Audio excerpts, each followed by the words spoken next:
Vetrano here, and this time we're going to talk about the federal government shutdown. We talked about it a couple weeks ago. It happened. It's still going. It's almost the longest shutdown in history. And we're going to answer a couple questions about SNAP benefits and housing, things like that have come up in the past few days. So first, the government's still shut down. There's still minimal staffing from federal employees, and they are working as required without getting paid.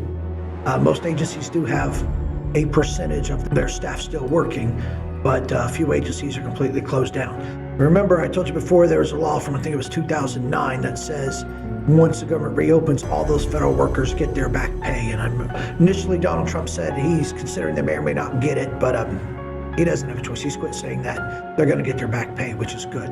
So let's talk about the SNAP benefits that didn't go out starting November 1st. That money was, gets appropriated every year as part of the budget. It ran out because there's no budget agreement, right? Senate's still all locked up on that. So what you've got is $9 billion in monthly expense to pay SNAP benefits to 14 million households.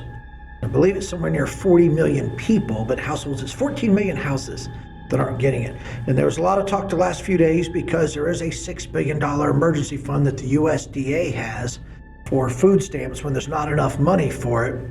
They said they aren't allowed to spend the money. Other people said they're required to spend the money. So on Friday, 2 different federal judges had court cases, said yes, the government has to spend the money on food stamps.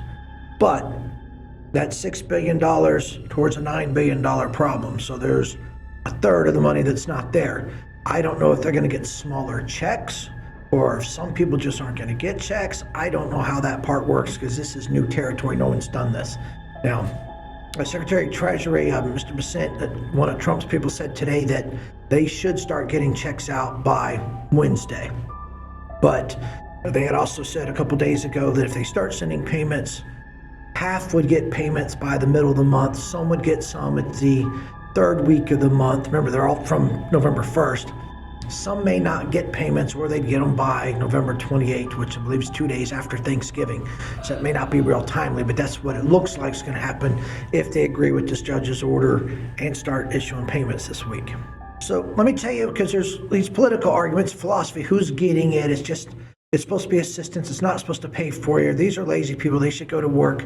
So I looked it up to see the statistics. So it's 14 million households. The average check is $350 in food stamps for a person.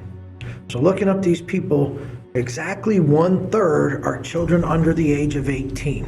That's 1/3 of the people getting this money, even though it'll go to the parents, but it is for that child's welfare. The other end of the spectrum, 1/3 or 32% is people over 60 years old. So 2/3 are kids and senior citizens.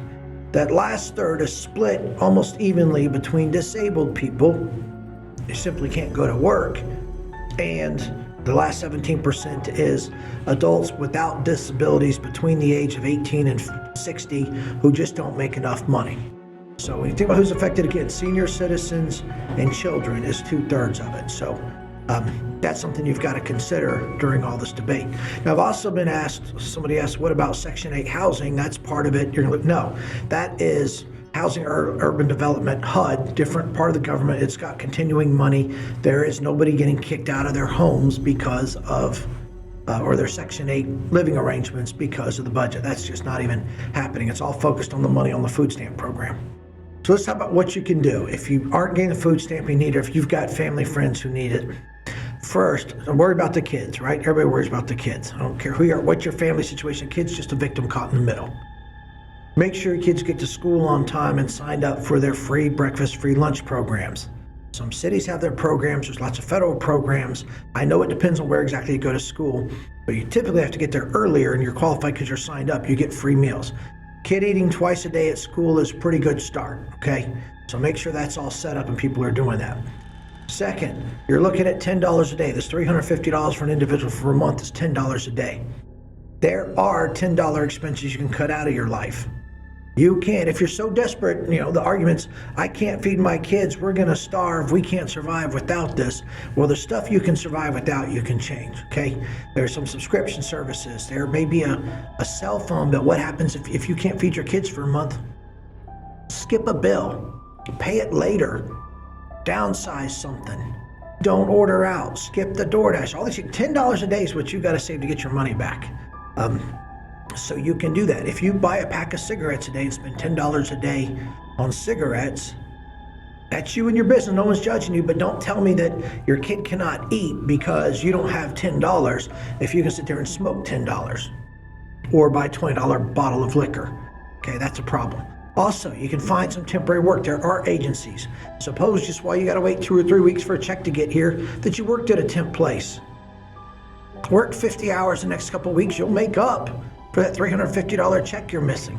People can easily go do rideshare things. There are things you can do. You may not want to, but again, there's some space between my kid is not able to eat, they're going to starve, or my granddad's going to starve, and I have done every single thing possible. You make a little sacrifice. Do what you got to. If your kid's really in that bad of shape, or your parents, retirees, are in that bad of shape, take some steps, take some drastic actions so they're not starving, okay? But your excuse of, I shouldn't have to do this or that because government to give me money, I think you've got some screwed up morals and your priorities are off. Because if it was my kids and they couldn't eat, I'd be working like 90 hours a day doing whatever I could do, 14 different jobs so I can give my kids food. And that's the truth. And I'm never the one to encourage you to skip a rent payment or be late or a car payment.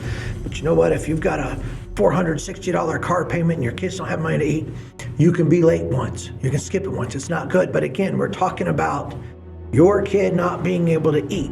Take a hit to your credit score if that helps your kid eat. So until you're doing some of these other things and making some sacrifices, you're not doing enough. But if you got bills you can't pay on time because you're prioritizing the kids, that's great. Call your creditors. If you're going to be late or miss something, call your people, talk to them. I think you can talk to a landlord, say, I'm going to be 3 weeks late. I didn't get my SNAP benefits for my kid. They may be in a similar situation. They know it. So you talk to them, talk to your car company. Say, once I get this money in, I can catch you up.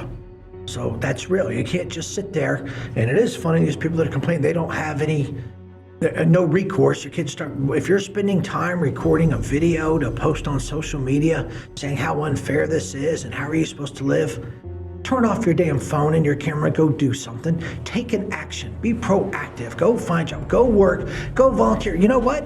Go volunteer at the food pantry and help somebody else who's in the same spot. But quit sitting there spending your time making videos of how tough it is and unfair it is for you if you're not doing shit about it. So that's my view. Hope this gets resolved. By the way, this is causing so much pressure that Congress is going to have to come up with a resolution. I think in the next 2 weeks, at the most 3 weeks, this will be resolved, especially before Thanksgiving. Nobody's going to come up to Thanksgiving and say people don't have food to eat.